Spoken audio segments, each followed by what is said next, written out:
सर्वधर्माणां जैनं जयतु शासनं जैनं जयतु शासनं जैनं जयतु शासनं।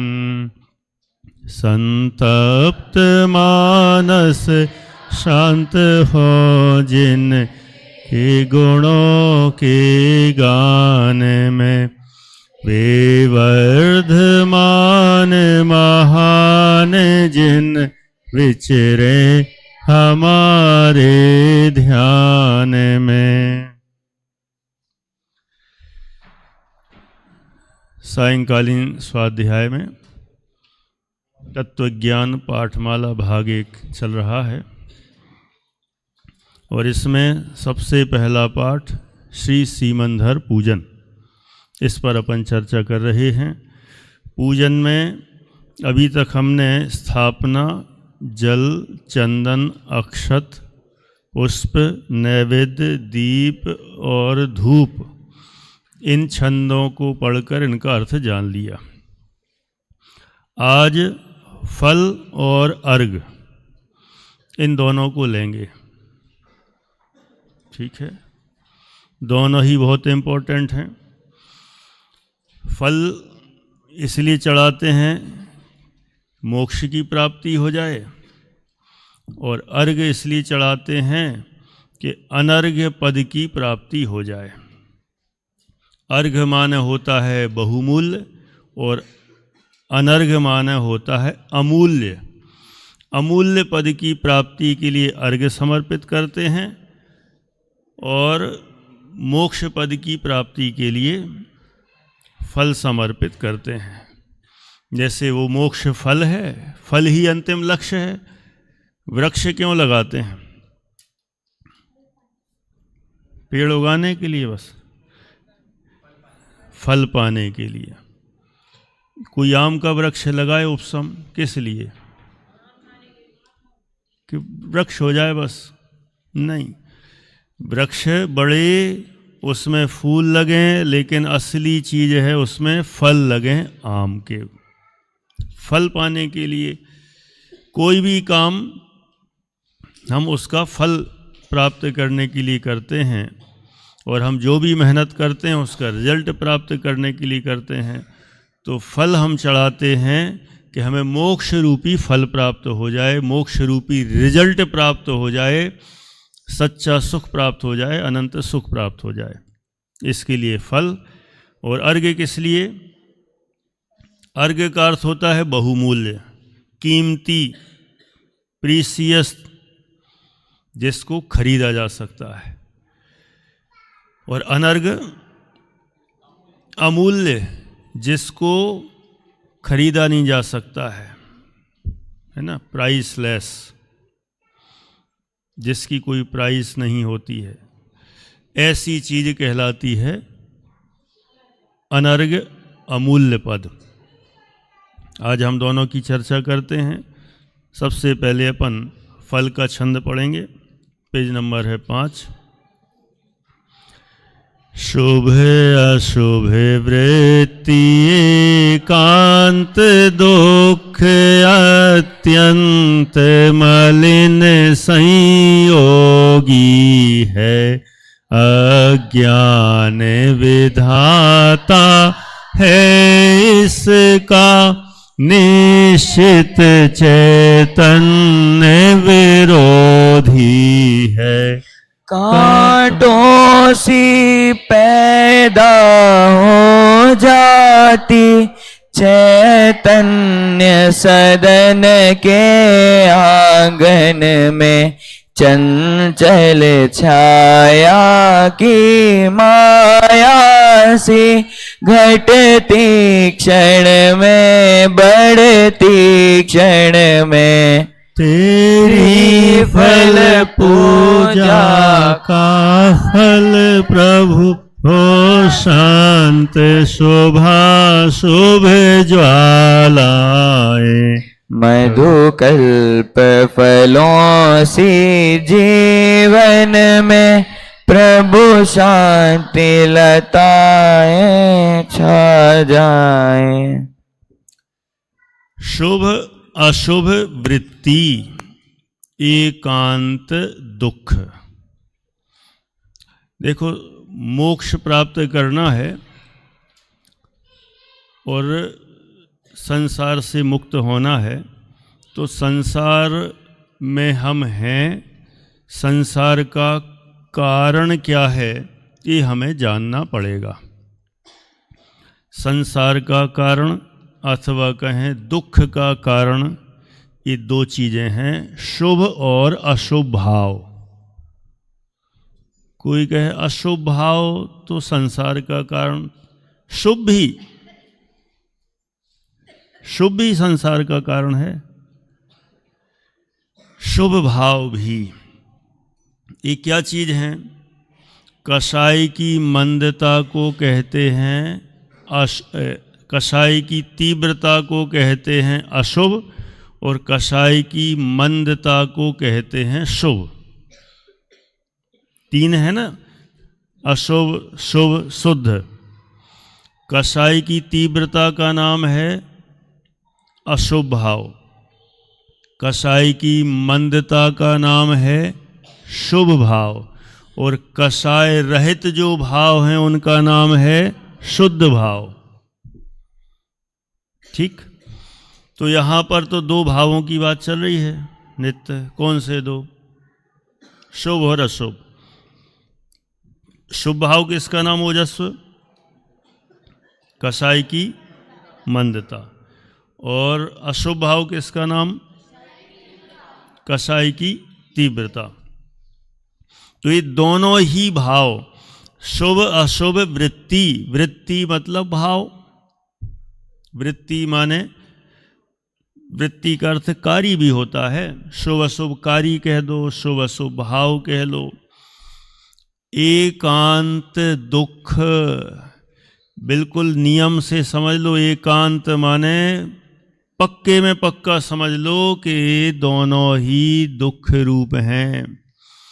कथनचित मत लगाना, किसी अपेक्षा से दुख रूप हैं, किसी अपेक्षा से सुख रूप हैं, ऐसा नहीं।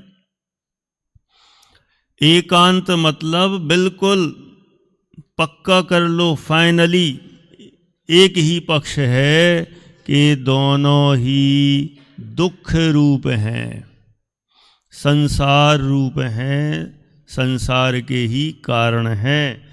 इसलिए एकांत दुख, एकांत दुख माने नियम से दुख हैं।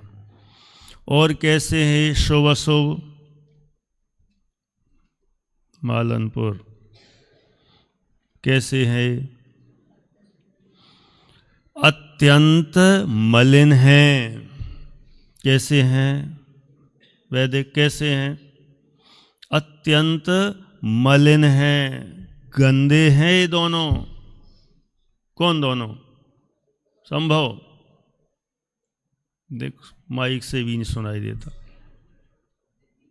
तो देखना तो चाहिए, कहाँ कहाँ देखते रहते हो। तनिष्क तुम पीछे कैसे पहुंच गए? और उसके पीछे कौन है टोपी वाला? इतनी ठंड हो गई? कुछ भी? अच्छा, पंखे चल रहे इसलिए ठंड लग रही। कुछ भी मतलब बोलना है तो बोलना ही है। अभी आप लोगों का तो कुछ नहीं है। जयपुर की ठंड देखी आप लोगों ने? किन्हीं किन्हीं ने देखी होगी धोखे से। हम लोग तो जयपुर की ठंड में रहे हैं, यहाँ से कई गुनी ठंड होती है। हाँ, ग्वालियर की भी है, ग्वालियर की भी सही है। अब भिंड की तो बोलो ही मत, भिंड में तो क्या क्या नहीं होता। इतनी कड़क ठंड। मुझे ठंड नहीं बताना है, बस मुझे कुछ और बताना है। उतनी कड़ाके की ठंड, दीवारें ठंडी हो जाती हैं, जमीन तो ठंडी होती है, रजाइयाँ भी ओढ़ोगे तो रजाइयाँ भी ठंडी रहती हैं। क्या बात करते हो? ऐसी ठंड। कोई तो बेबी ऐसी लगती हैं, ओढ़ते ही अरे हटाओ इसको, इतनी ठंडी हो जाती, ऐसी ठंड। और मुझे ये भी नहीं बताना है, मुझे कुछ और ही बताना है। इतनी ठंड में सुबह 5:30 बजे से आदरणीय बाल ब्रह्मचारिणी कल्पना बहन जी क्लास लेती थी हम लोगों की गौमट सार की, और इतनी कड़क ठंड में सब 5 बजे उठ के तैयार होके वहाँ जाते थे। और किसी की मजाल है कि टोपा पहन ले, शॉल ओढ़ ले। हाँ, उनकी क्लास में सोचना भी नहीं, यदि टोपा पहन लिया, शॉल ओढ़ लिया, तो फिर समझ लो कि अब उस पर बारिश हो जाएगी फिर बहुत बड़ी। हाँ, स्वेटर तो चलो ठीक है चला देती थी, लेकिन उसमें भी उनके सिस्टम, ये ऊनी नहीं चलेगी, ये नहीं चलेगी। और यहाँ तो अभी कुछ है ही नहीं और फिर भी टोपा, और कह रहे ठंड लग रही, अभी तो कुछ है ही नहीं ठंड ज़्यादा। देखो सुनो, अभी मुझे दूसरी कहानी नहीं सुनाना, यही सुनो। ये कैसे हैं शुभ अशुभ दोनों ही, एकांत दुख हैं 1 नंबर। नंबर 2 अत्यंत मलिन हैं। मालनपुर क्या कर रहे हो तुम, 2-3 बार देख लिया। उपयोग मत भटकाओ बेटा, ये सोच के बिल्कुल बैठो कि मुझे हर चीज समझना है। ये शुभाशुभ भाव अत्यंत दुखमय है, इससे ही तो हम दुखी हैं, ये समझ में कहाँ रहा सबको। सिर्फ ये मत सोच के बैठो कि हमें बस बैठना है प्रवचन में, और ये भी मत सोचो कि सिर्फ पढ़ना ही है बस। कुंभराज, ये सोच के बैठो कि समझ के हमें जीवन में उतारना है। इसलिए शुभाशुभ भाव लाभांश कैसे हैं? पहला नंबर तो कहा शुभाशुभ भावनाएं, वृत्ति भावना एकांत दुख हैं, अत्यंत मलिन हैं, खराब हैं, गंदे हैं। जिनके भाव होते हैं ना, वे संसार में ही दुखी रहते हैं। मलिनता तो ये है, बाहर का जो मैल आदि, वो क्या मलिनता है, ये है मलिन। अपन बाहर के शरीर के मैल को धोने की कोशिश करते हैं साबुन लगा लगा के, है। असली मलिनता तो ये है शुभाशुभ भावों की मलिनता। शुभाशुभ भाव कह लो चाहे राग द्वेष के भाव कह लो, सब एक ही बात है। ये सब मलिन हैं, इनसे आत्मा मलिन हो रहा है। और कैसे हैं? तीसरा पॉइंट देव, संयोगी हैं। संयोगी हैं माने पर द्रव्य के निमित्त से उत्पन्न होते हैं, इसलिए संयोगी हैं, अपने संयोग में आए हैं। आत्मा के स्वभाव में तो है नहीं, लेकिन फिर भी पर द्रव्य के निमित्त से, कषायों के निमित्त से, अथवा द्रव्य कर्म के उदय के निमित्त से ये उत्पन्न होते हैं। इसलिए ये सभी शुभाशुभ भाव संयोगी हैं। और ये बात समझ लो, जिनका संयोग होता है उनका वियोग भी होता है ना, लेकिन ये संयोगी हैं। टीकमगढ़ 3 चीज़ें हो गई। शुभाशुभ भाव कैसे हैं? नंबर 1 एकांत दुख हैं, नंबर 2 अत्यंत मलिन हैं, नंबर 3 संयोगी हैं, पर द्रव्य के निमित्त से हुए इसलिए संयोगी हैं।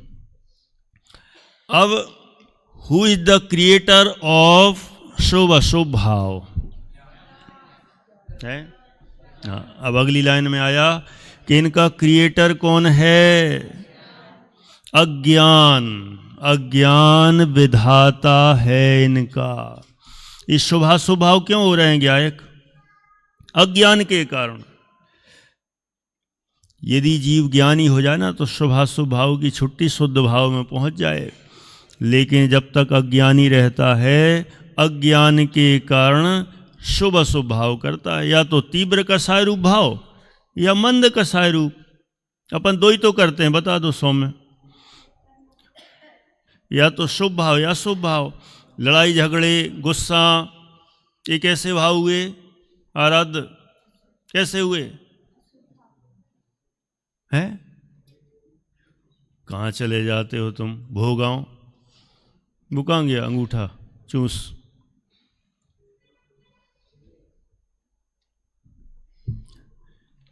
चला ही गया। ऐसा तो नहीं सबके सामने अंगूठा नहीं चूस पा रहा हो तो अकेले में, हैं वहां कौन देख रहा है? श्रेयस संघई क्या बोल रहे हैं? शुभ अशुभ भाव ही तो करते, या तो गुस्सा करेंगे, लड़ाई झगड़ा करेंगे, कषाय करते हैं, और फिर कभी कभी मंदिर आ जाते, पूजन करते, भक्ति करते, प्रवचन में बैठते, तो ये कौन सा भाव हो गया? ये शुभ भाव हो गया। तो अशुभ शुभ अशुभ, शुभ 24 घंटे में हम चेक करें, अशुभ शुभ अशुभ शुभ यही भाव तो करते हैं। शुद्ध भाव कब हो रहा है बता दो? शुद्ध भाव तो ज्ञानियों को होता है, अज्ञानियों को नहीं। और ये शुभाशुभ भाव अंकित पोरसा, इनको उत्पन्न करने वाला कौन है? किस कारण से उत्पन्न होते हैं? अज्ञान। अज्ञान और अज्ञानी जो जीव है यही करते रहते हैं। इसलिए कहा अज्ञान विधाता। विधाता मतलब बनाने वाला, निर्माण करने वाला, क्रिएटर। तनिष्क कौन है? अज्ञान। अज्ञान रहता है तो शुभाशुभ भाव होते हैं। तो अज्ञान विधाता है इसका। और ये किसके विरोधी हैं? किसके अपोजिट हैं ये? निश्चित, माने निश्चित रूप से समझ लेना, मजाक में नहीं, नियम से, पक्का में एकदम, पारस काला। निश्चित किसके विरोधी हैं? चैतन्य विरोधी हैं। चैतन्य मतलब आत्मा के विरोधी हैं, अपोजिट हैं, हमारी पार्टी के नहीं हैं। किसकी पार्टी के हैं? आप पार्टी के, भाजपा कह रहा है। ये परद्रव्य की पार्टी के हैं, अपने आत्मा की पार्टी के नहीं हैं, है ना। दुनिया में भले ही बहुत पार्टियां होंगी, चाहे बीजेपी, चाहे कांग्रेस, चाहे ये कह रहा सीजेपी। कौन सी सीजेपी? कोई भी हो, यहां तो दो ही पार्टियां हैं बस, समझिया। कौन सी दो पार्टियां? एक आप पार्टी, आप माने स्वयं, एक स्वयं की पार्टी और एक परद्रव्यों की पार्टी, पर पार्टी। दो ही पार्टियां हैं, या तो पर को वोट दे दो या स्व को वोट दे दो। पर को जो वोट देता है वो दुखी है, और जो स्वयं को वोट दे वो सुखी है। तो यहां बोल रहे हैं, सुनो, लोटा है, हाँ ठीक है, वे तो बहुत हैं। फिर सुनना ध्यान से, निश्चित चैतन्य विरोधी है। कौन?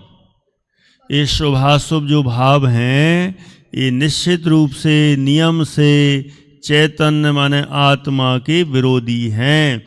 चैतन्य तो आत्मा है जो जानने देखने का काम करता है, और शुभाशुभ भाव ये तो कषायों की तीव्रता मंदता रूप हैं। तो कषाएं तो अपनी है नहीं, इसीलिए ये सब हमारे आत्मा के विरोधी तत्व हैं, विरोधी पदार्थ हैं। ठीक है, तो कितनी सारी चीजें हो गई। शुभ अशुभ वृत्ति, भावनाएं। पहला नंबर तो क्या कहा आराध्य ग्वालियर? एकांत दुख।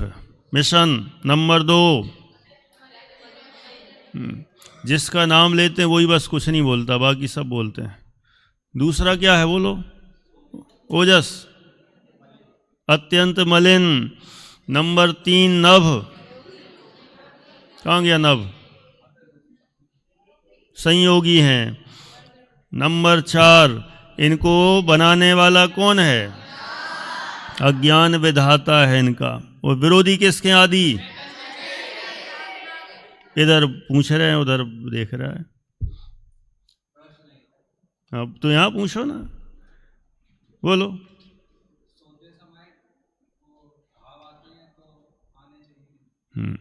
चलो, इनका प्रश्न है, सोते समय भाव आते हैं, वे आना चाहिए कि नहीं आना चाहिए? अब उसकी लंबी चर्चा हो जाएगी, वो बाद में बात करना, यहाँ पे ही रह जाएगा विषय। निश्चित चैतन्य विरोधी है। कौन है निश्चित चैतन्य विरोधी? अनंतवीर। शुभाशुभ भाव, ये किसके विरोधी हैं? चैतन्य के, अपने आत्मा के विरोधी हैं, अपोजिट हैं। आत्मा जानने देखने वाला है और इनमें जानना देखना पाया नहीं जाता है। ये तो अचेतन है, आत्मा चेतन है और ये अचेतन है, इसलिए अपोजिट पार्टी के हैं। अब सुनना बहुत गजब की पंक्तियां जो बहुत फेमस हुई हैं। कांटों सी पैदा हो जाती चैतन्य सदन के आंगन सी पैदा हो जाती। कांटे किसको कह रहे हैं? ये शुभाशुभ वृत्ति, ये शुभाशुभ भाव, यही है कांटे। फूल तो अपन है। कौन है फूल? बोलो अविनाश है। और ये क्या है? कांटों सी पैदा हो जाती। राग द्वेष ये सब क्या है? कांटों सी पैदा हो जाती। और ये कहां पैदा होते हैं? चैतन्य सदन के आंगन में। मोक्ष कौन से सदन के? सदन मतलब, सदन मतलब घर। चैतन्य रूपी घर के कहां पर पैदा होती हैं? श्रेयस भोगाओं। आ गए क्या तुम कि पहले ही थे? अच्छा, अभी प्रकट हुए। ठीक है, सुनो, याद कर रहे थे तुम्हें। अकेले में क्या कर रहे थे तुम?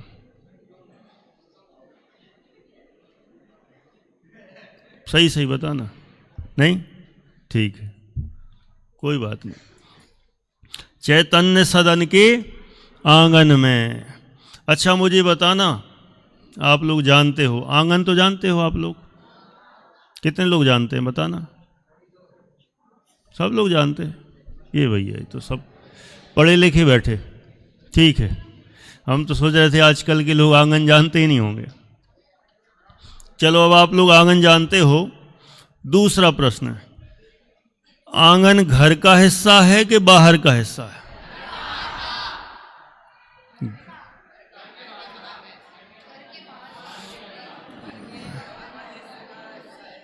किसका है? देखो, ये जिनने लिखी पूजन बहुत सूक्ष्मता से लिखी कि एक एंगल से आंगन घर का ही हिस्सा है, लेकिन घर का होकर भी बाहर का हिस्सा है। रजिस्ट्री आंगन की होती कि नहीं होती?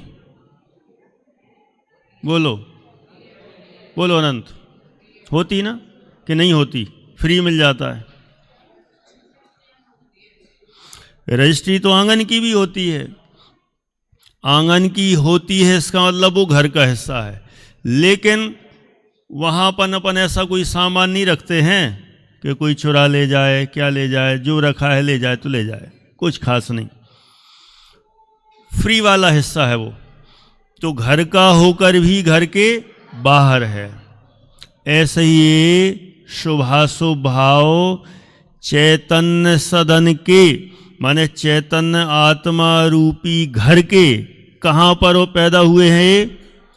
आंगन में पैदा हुए हैं, माने घर में होकर भी घर के बाहर हैं। समझ में आ रहा है बक्सवा? पक्का? तो बता दो फिर, कौन पैदा होते हैं? बोलो, आवाज ही नहीं निकल रही। पता तो सब समझ में आ रहा है। शाश्वत कौन पैदा होता है? शुभाशुभ भाव। सही बोले, नहीं तो हमने सोचा कि कोई कौन पैदा होता है? बच्चा पैदा होता है। कौन पैदा होता है? बोलो कुंभराज, कौन? शुभाशुभ भाव। ये शुभाशुभ भाव कांटों से पैदा हो जाते हैं। कहां पर होते हैं निशांक? चैतन्य सदन के आंगन में होते हैं। आंगन में तो होते हैं। और देखो इनकी एक और विशेषता, चंचल छाया की माया सी घटती क्षण में बढ़ती क्षण में।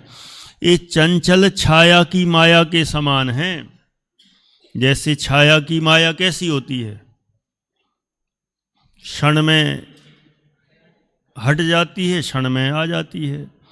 कहीं पर भी अपनी परछाई हो, छाया माने परछाई, शैडो, तो ये तो उत्पन्न होती है, नष्ट हो जाती है। तो जैसे चंचल है, जैसे बिजली की चमक चंचल है, पानी का बुलबुला चंचल है, इंद्रधनुष चंचल है, तो कहते हैं ऐसे ही ये राग द्वेष भी कैसे हैं, चंचल छाया की माया के समान है। क्षण में उत्पन्न होते हैं, क्षण में नष्ट हो जाते हैं। लेकिन अज्ञानियों के नष्ट होते हैं, फिर नए उत्पन्न हो जाते हैं, फिर नष्ट होते हैं, फिर नए उत्पन्न हो जाते हैं। तो ये होते हैं नष्ट, कभी शुभ भाव हुए, कभी अशुभ भाव, कभी शुभ भाव, कभी अशुभ भाव, इस तरह से बदलते रहते हैं। तो उत्पन्न होते हैं, नष्ट होते हैं। उत्कर्ष क्या कह रहे हो? कुछ तो कह रहे हो, हंस तो रहे हो, है? अभी से कुछ कहा बेटा? नहीं कहा, सुनो तो फिर। चंचल छाया की माया सी घटती क्षण में, कभी घटते हैं कभी बढ़ते हैं। घटते बढ़ते हैं का मतलब कभी मंद होते हैं, कभी तीव्र होते हैं। शुभ भाव कभी मंद होते हैं, तीव्र होते हैं, अशुभ भाव मंद होते हैं, तीव्र होते हैं। इस तरह से घटते बढ़ते रहते हैं। लेकिन इनके घटने बढ़ने से संसार बना रहता है, चलता रहता है, जीव दुखी रहता है। तो अब यहाँ पर अंत अंत में भावना भा रहे हैं, हे प्रभु तेरी फल पूजा का फल प्रभु, तेरी फल पूजा, फल पूजा जो फल से अभी पूजा कर रहे हैं वो, उसका फल, जो फल से हम पूजन कर रहे हैं, फल चढ़ा के पूजन कर रहे हैं, फल पूजा, उसका फल क्या हो जाए हे भगवान। बेटा सुनना, थोड़ी सी बीच बीच में ट्विस्ट चलती है, मैं भी करता रहता हूँ, है ना, थोड़ी सी फुलझड़ियाँ सी छोड़ता रहता हूँ, वो जलाने वाली नहीं, मजाक वाली, लेकिन वहीं तक फिर तुरंत विषय पर आ जाया करो, वो कला है। हम देखते हैं कई बच्चे ऐसे होते हैं, थोड़ा सा ट्विस्ट में भी सम्मिलित हो जाते हैं, मज़े भी ले लेते हैं, फिर विषय भी पूरा सुनते हैं। कुछ ऐसे बदमाश होते हैं, वो उस मज़े में गए तो लंबे टाइम तक मज़े ही लेते रहते हैं, फंस गए काम से, है ना। उतने ही समय मजा लो, फिर जल्दी आगे बढ़ो, है ना। कोई कोई बिल्कुल बराबर लिखते चले जा रहे हैं, कहीं चूक ना जाए, छूट ना जाए। ये है पढ़ने वालों की सही समझदारी, बाकी तो सब अनपढ़ कहलाते हैं। फिर देखो, तेरी फल पूजा, हे भगवान तेरी जो फल से हम पूजा कर रहे हैं उसका फल मुझे अच्छा मिल जाए। क्या मिल जाए अनुस? हो शांत शुभाशुभ ज्वालाएं। ये शुभ अशुभ है ना, ये सब क्या है? ज्वालाएं हैं, जलती रहती हैं, दुखी करती हैं, इसलिए सब क्या हो जाएं? शांत हो जाएं, नष्ट हो जाएं। हो शांत शुभाशुभ ज्वालाएं। और क्या मिल जाए? ये तो सब नष्ट हो जाएं। और मधुकल्प फलों सी जीवन में। मधुकल्प, मधुकल्प माने एक तरह से औषधि तत्व है, और माने ऐसी, मधुकल्प माने एक तरह से यह है तकलीफ को दूर करने वाली है, बीमारियों को, रोगों को दूर करने वाली, दुख को दूर करने वाली औषधि मधुकल्प। माने मधुकल्प एक उपमा टाइप की दी है। इसका भाव ये है कि मधुकल्प ऐसी अच्छी चीज़ है, औषधि जैसी है, कि जो तकलीफदायी समस्याओं को दूर करती है।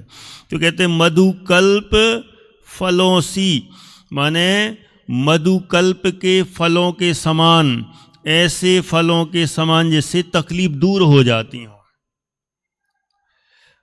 मधुकल्प फलों सी जीवन में प्रभु शांति लताएं छा जाएं। शांति की लताएं माने बेलें मेरे जीवन में छा जाएं।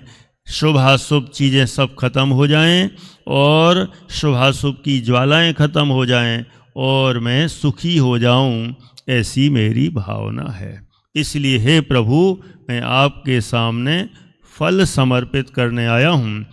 ये फल समर्पित करूँगा तो उसके बदले में मुझे मोक्ष फल प्राप्त हो जाए, या शांति रूपी फल प्राप्त हो जाए, सुख रूपी फल प्राप्त हो जाए, मोक्ष रूपी फल प्राप्त हो जाए। ठीक है। लास्ट लाइन, मधुकल्प फलों सी जीवन में। मधुकल्प, देखो मधु का अर्थ शहद भी होता है, सुनना, मधु का अर्थ मीठा भी होता है, और मधुकल्प एक ऐसा पदार्थ, ऐसी औषधि जो तकलीफ को दूर करती है, ऐसा फल कहो जो तकलीफ को दूर करता है। तो मधुकल्प फलों के समान, जो कष्टों को दूर करके सुख देने वाला हो, उसके समान हे प्रभु मेरे जीवन में शांति की लताएं छा जाएं। शांति की, जैसे वो बेलें नहीं चढ़ती, जैसे बाहुबली भगवान के ऊपर चढ़ गई थी, है ना, लेकिन हमें वैसी बेलें नहीं चढ़वाना है। कौन सी वाली?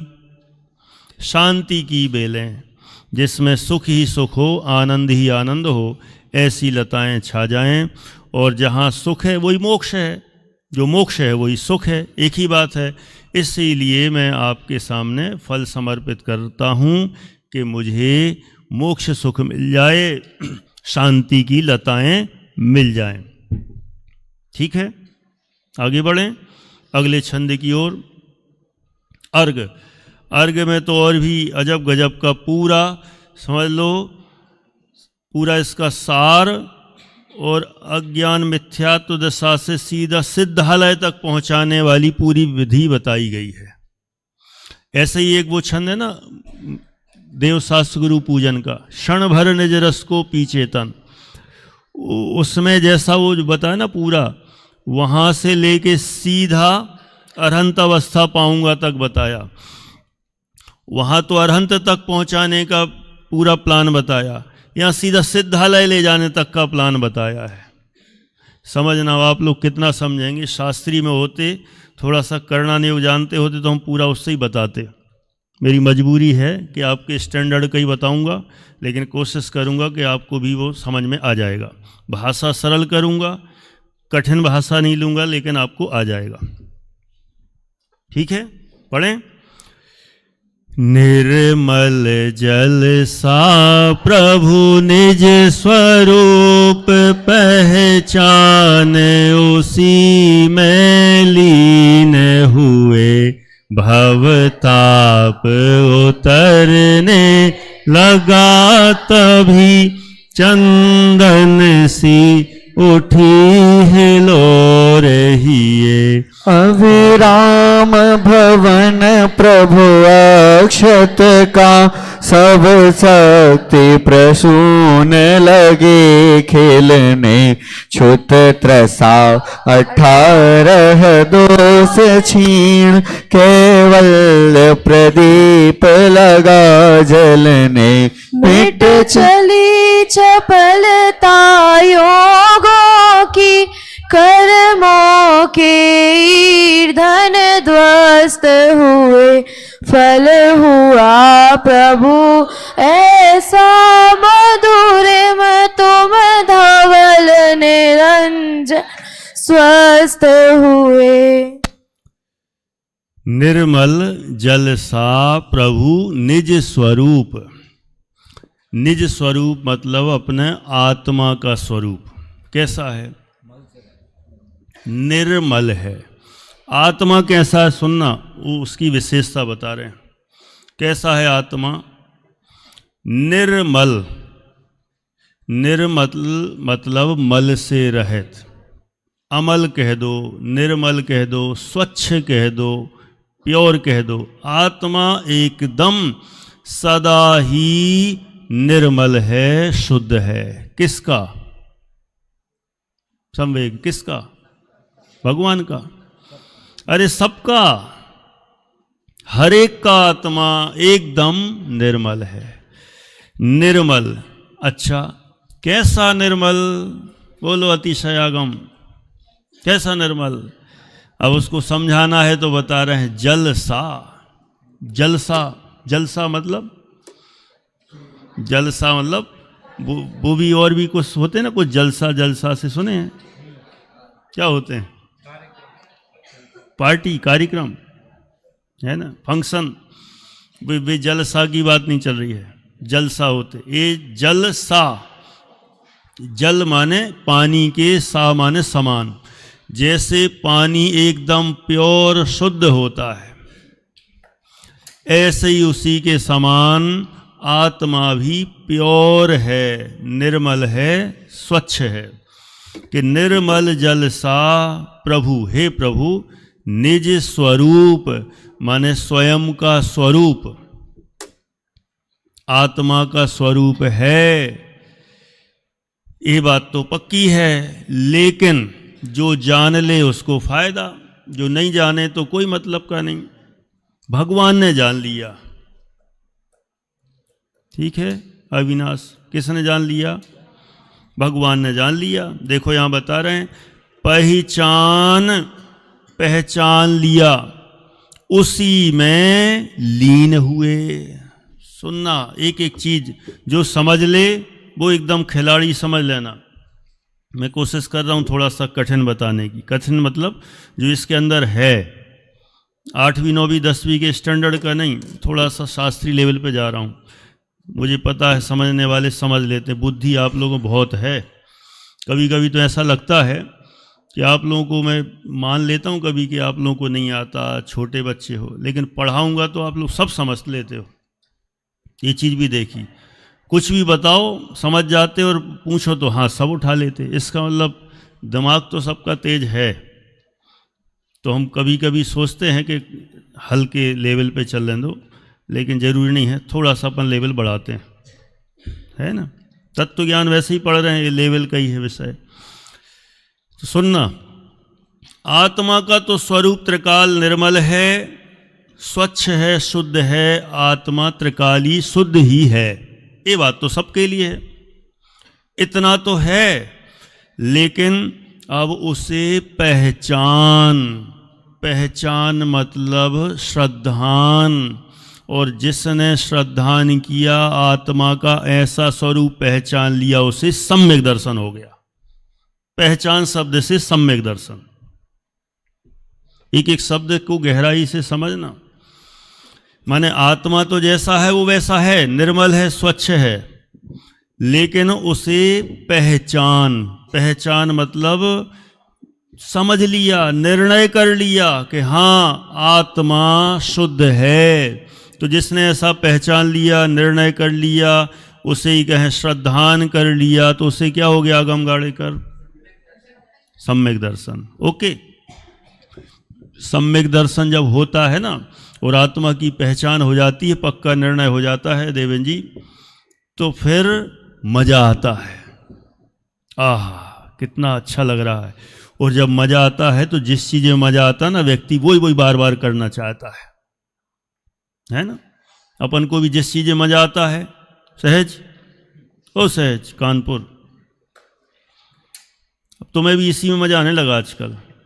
सो जाओ, रोज सो जाओ, और अभी कहो चलो क्रिकेट खेलते हैं, आ जाओ मैदान में, आ जाओ। हाँ अभी क्रिकेट खेलेगा वो, 4 घंटे खिला दो, अंधेरे में अभी बॉल दिखेगी, है ना। जिसको जिसमें मजा है ना, वो ऐसा भजन है ना, जिसको जिसकी रुचि होती है उसको वो रुचता है, उसको वो दिखता है, जिसकी रुचि हो। तो यहाँ पर पहचान होगी ना आत्मा की, मजा आ गया। अब मजा आ गया तो क्या करते? बार बार उसी में लीन हुए। सम्यक दर्शन हो गया।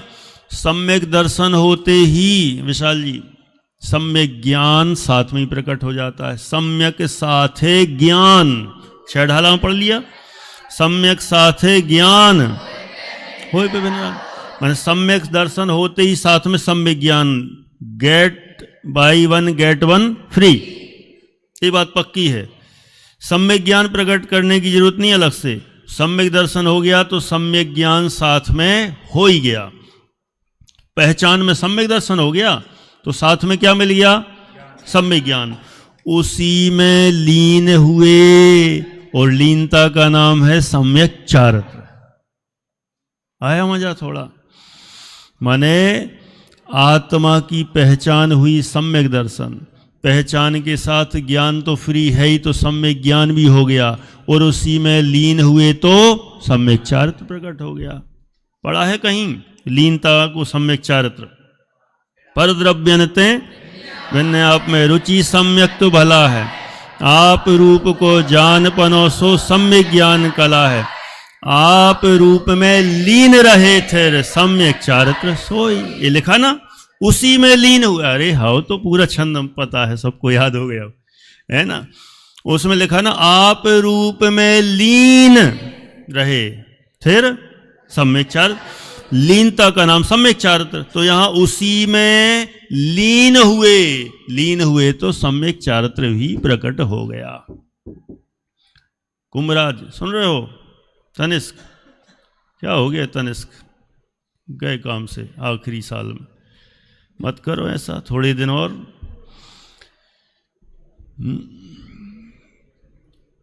वीर सुन रहे हो? मुदित, 3 चीजें प्रकट हो गई, सम्यक दर्शन, सम्यक ज्ञान, सम्यक चारित्र।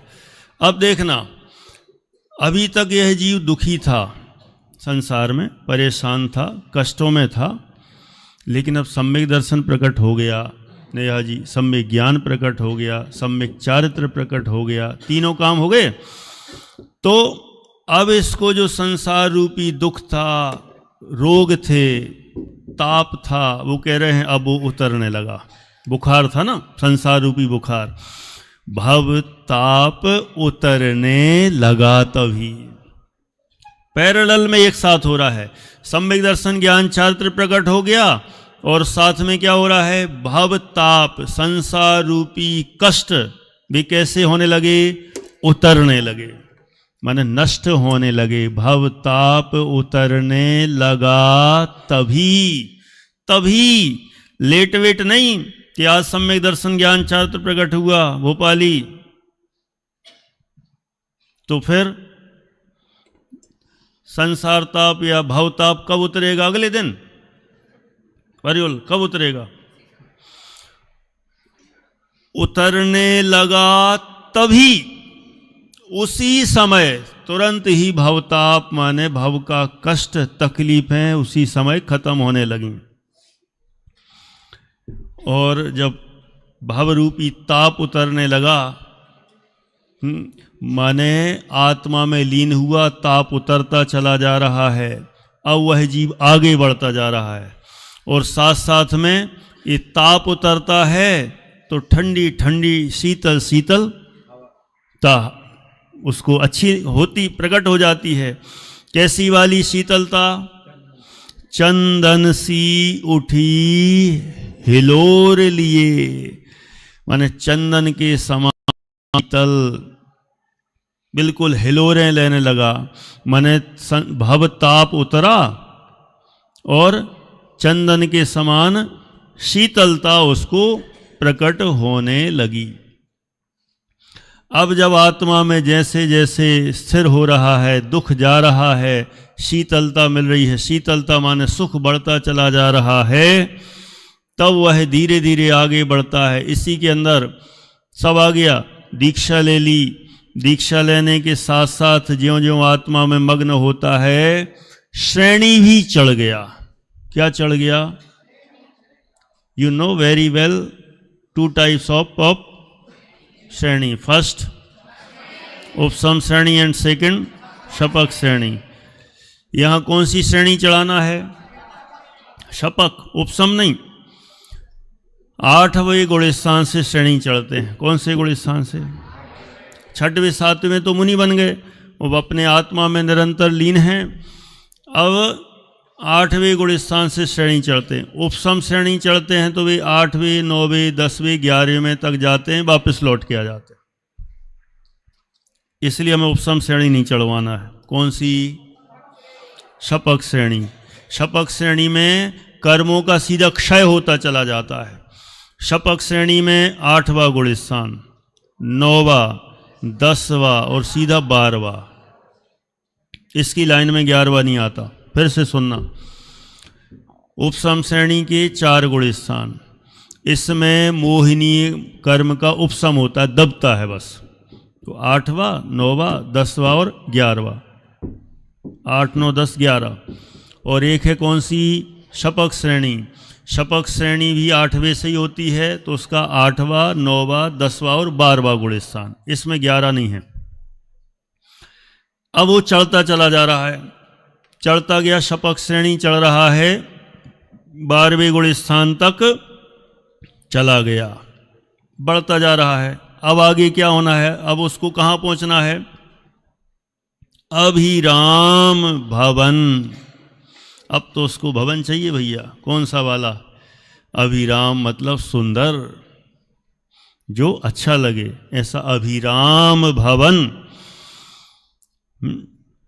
प्रभु, हे प्रभु, अभिराम भवन किसका? अक्षत का। अक्षत का चाहिए, टुकड़ेल नहीं चाहिए, छत विच्छत नहीं चाहिए। कैसा चाहिए? अक्षत। ऐसा भवन मिले कि जिसका कभी नाश नहीं हो। कौन सी सीमेंट? अंबुजा है, अल्ट्रा बेबी सब खत्म हो जाएंगे, कोई मतलब नहीं है।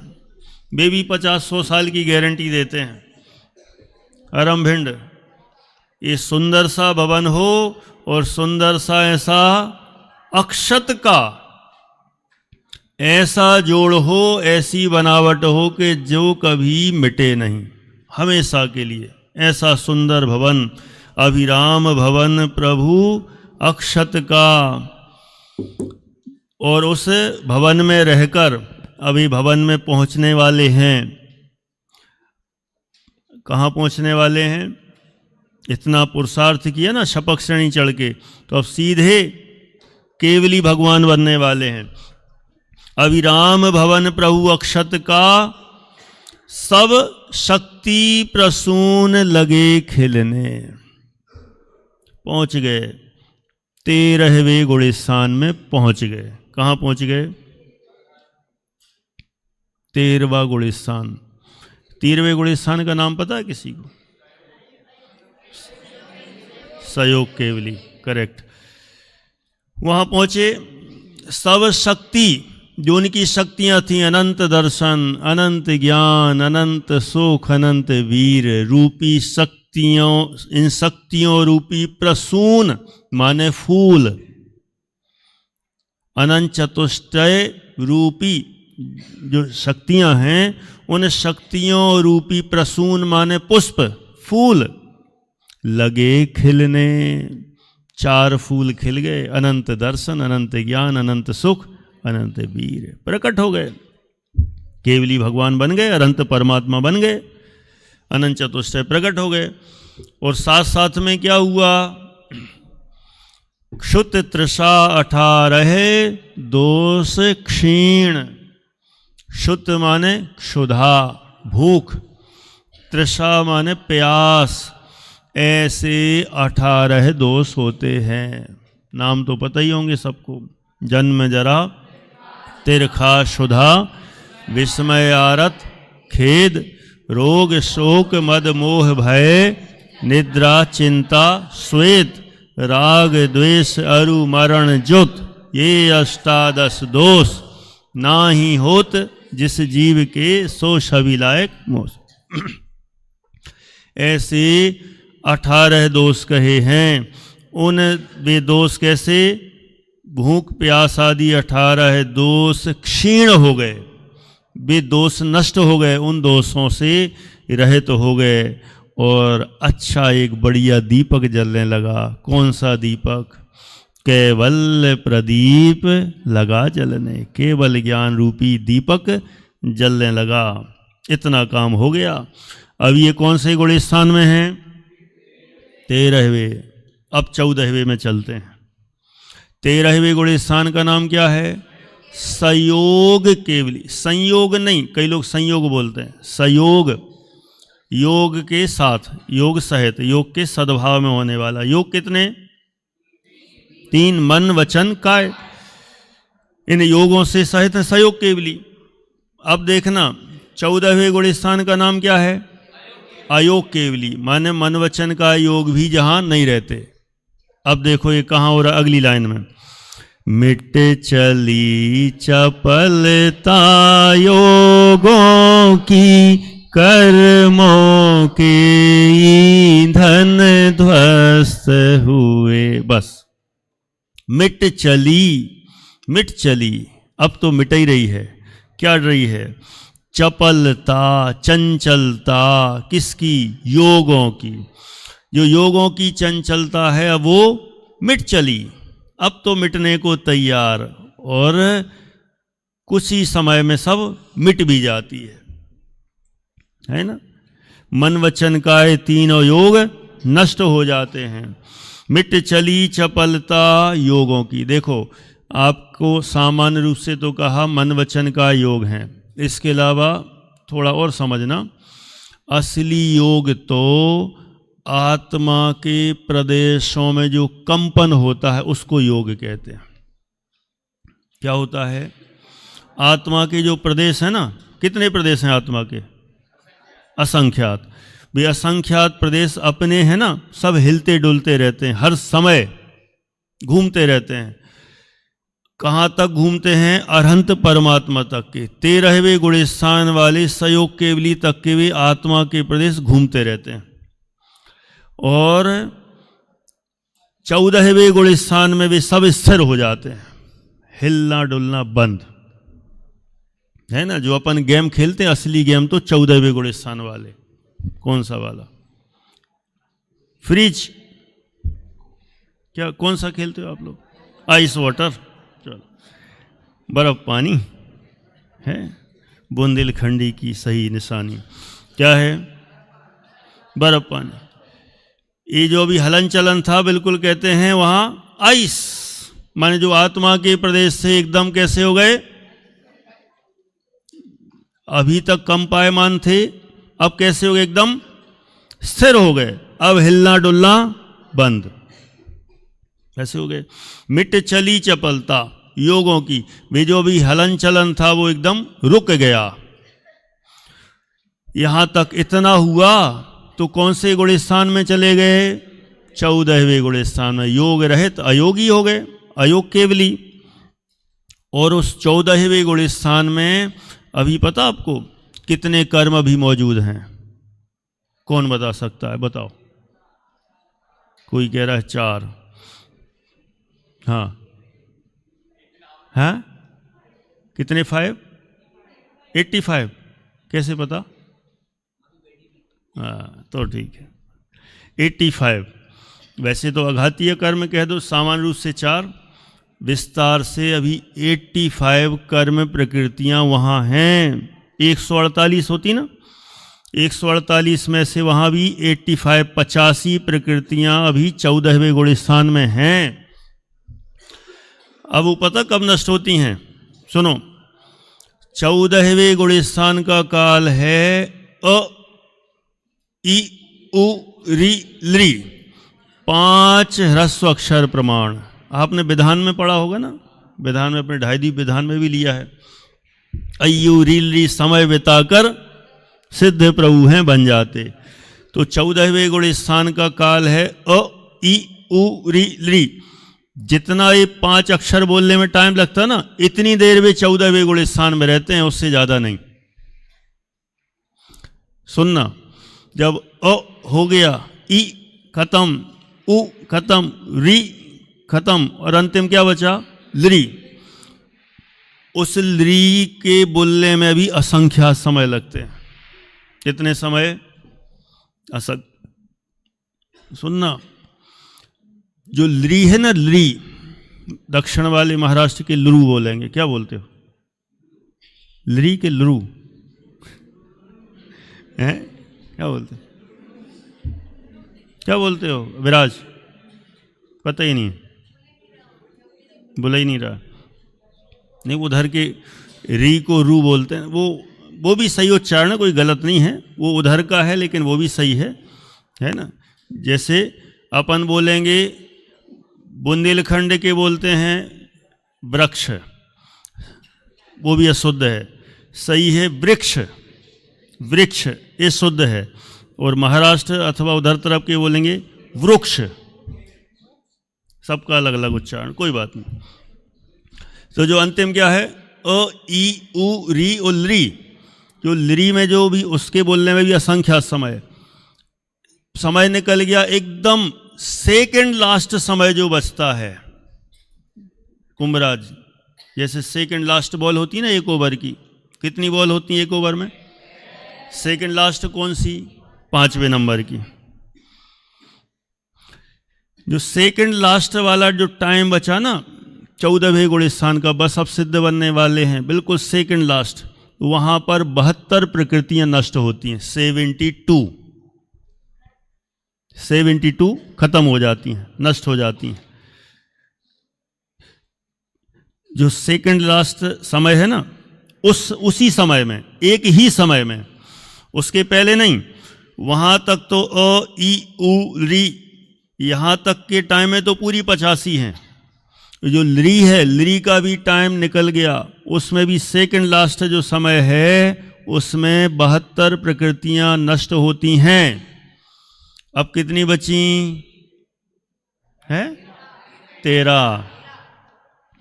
अंतिम समय 14वें गुण स्थान का जो अंतिम समय है आगम गरगट्टी, कौन सा समय? अंतिम लास्ट बॉल, जैसे आखिरी बॉल पे छक्का पड़ने वाला है ना। यहाँ तो छक्का पड़ता है 6 रन चाहिए, यहाँ 13 रन चाहिए सीधे, है ना। माने अंतिम समय में 13 प्रकृतियां नष्ट हो जाती हैं, 13, और वे नष्ट हुई, और वे कहीं भी होंगे ना जहां अयोग केवली, यहाँ रहते तो हैं मध्यलोक में, बिल्कुल कर्मों के ईंधन ध्वस्त हुए, कर्मों के ईंधन सब ध्वस्त हो गए, खत्म। ये जो कर्मों के ईंधन थे ना, अभी भी बचे थे 85 प्रकृतियां, ये सब खत्म। और एक ही समय में, एक समय लगता है सीधे सिद्धालय में जाके विराजमान हो जाते हैं, एक समय में, है ना। एक समय बहुत छोटा होता है, पता है आप लोगों को? मुझे घड़ी दिख जाती है, 1 सेकंड का भी बहुत छोटा सा हिस्सा, 1 सेकंड का भी असंख्यात्मा भाग होता है एक समय। 1 सेकंड भी बहुत बड़ा होता है, पता है आप लोगों को? हिंट करता हूं, याद रहे नहीं रहे, लेकिन आपको कहीं ना कहीं इंटरेस्ट क्रिएट हो। हाँ, और हम पता है, सब सुन लिए, पढ़ लिए, है ना, कोई बात नहीं, बढ़िया। 1 सेकंड में 100 करोड़ नैनो सेकंड होते हैं। 1 सेकंड में कितने? 100 करोड़ नैनो सेकंड होते हैं। नैनो वो कार नहीं, नैनो माने छोटे छोटे नैनो सेकंड। और एक नैनो सेकंड में 1,000 पीको सेकंड होते हैं। कितने सेकंड? 1,000 पीको सेकंड होते हैं। पीको वो फाल पीको नहीं, पीको उससे भी और छोटे। और उस पीको सेकंड में भी असंख्यात समय होते हैं। सोचो तो कितना छोटा एक समय में सीधे सिद्धालय में पहुंच जाते हैं। कर्मों के ईंधन ध्वस्त हुए और वे पहुंच गए सिद्धालय में। फल हुआ प्रभु ऐसा मधुरिम, हे प्रभु ऐसा मधुरिम माने मीठा मीठा फल मिला। तुम किसको? तुम्हें। तुम धवल निरंजन स्वस्थ हुए। तुम धवल माने सफेद। देखो सफेद भी कहने में आता है, माने स्वच्छ निर्मल। धवल माने निर्मल। निरंजन माने दोषों से रहित। स्वस्थ हुए, स्व में स्थित माने अपने आत्मा में स्थित हो गए। सदा काल के लिए अपने में ही रम गए, जम गए, सिद्धालय में बस गए। हे भगवान आपकी जय हो। ओम ह्रीम श्री सीमंदर जनेन्द्राय अनर्घ पद प्राप्तये। अनर्घ पद की प्राप्ति के लिए अर्घ समर्पित करता हूँ। ऐसी सुंदर भावना यह व्यक्त की है। समय अधिक हुआ है, इसलिए अभी सीधे प्रश्न मंच पर आते हैं। शेष चर्चा जयमाला की अपनी परसों होगी। कल संडे है, कल संडे को एक और अभिभावक गोष्ठी इस सत्र की अंतिम लास्ट है। भक्तामर जी के जो 6 काव्य बचे हैं उन पर होगी और बच्चों के अभिभावक ही उस पर बोलेंगे। लास्ट लाइन का अर्थ बता तो दिया, हो गया, बाकी है ना, समय देखो गया, बाकी दोहरा ओम नमः। अभी हम सभी ने फल और अर्घ के छंद का लाभ लिया, पढ़ा, उनको समझा। उनमें आए कुछ प्रश्न इस प्रकार हैं। पहला प्रश्न आपको बताना है, आपको स्पष्ट करना है शुभ भाव, अशुभ भाव एवं शुद्ध भाव कैसे हैं। क्लास 10th से। यहाँ कौन है कैमरा वाला? क्लास 10th से घुमा दो जरा। सहज जैन।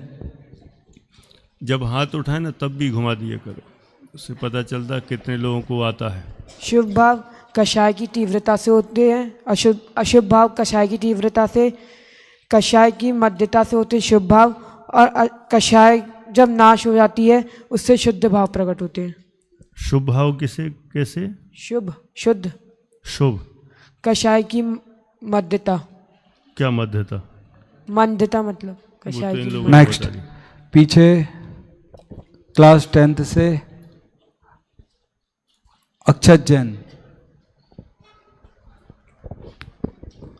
अशुभ भाव होते हैं कषाय की तीव्रता से, शुभ भाव होते हैं कषाय की मंदता से, और शुद्ध भाव होते हैं कि जब कषाय पूर्णता नष्ट हो जाती है तो शुभ भाव होते हैं, शुद्ध भाव होते हैं।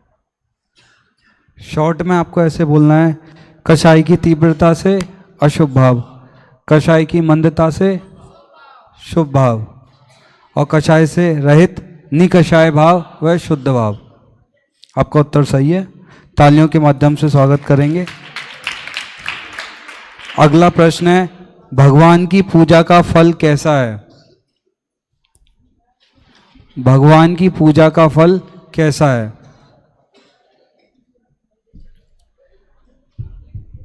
क्लास 9th से उपसम जैन।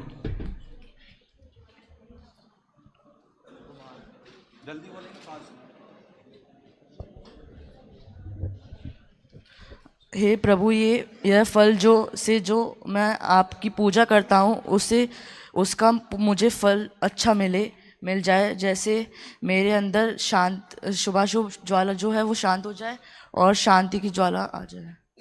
शांति। शुभाशुभ ज्वालाओं का शांत होना ही भगवान की पूजा का फल है। आपको उत्तर देना शॉर्ट में बनाना आना चाहिए। अच्छा प्रयास किया, तालियों के माध्यम से स्वागत करेंगे। 8th क्लास के लिए प्रश्न है, आत्मा का स्वरूप कैसा है, उसको पहचानने से क्या लाभ होता है, क्या प्राप्त होता है।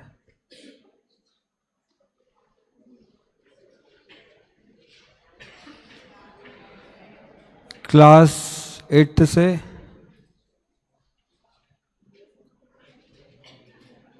आदिराज जैन हो चुका है। आदिराज के पीछे वीर जैन। आत्मा का स्वरूप निर्मल है और उसको पहचानने से अर्थात श्रद्धान करने से और निर्णय करने से सम्यक दर्शन प्राप्त होता है, और सम्यक दर्शन के साथ सम्यक ज्ञान भी प्राप्त हो जाता है, और उससे जब उसमें लीन हो जाते हैं तो सम्यक चारित्र भी प्राप्त हो जाता है, और जिससे 13वें गुण स्थान में पहुंच जाते हैं।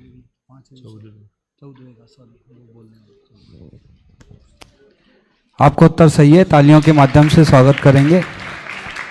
हाँ, अगला प्रश्न है ऑडियंस के लिए, आपको बताना है 14वें गुणस्थान का काल कितना है। स्पष्ट करके बोलना है वह काल कैसा है।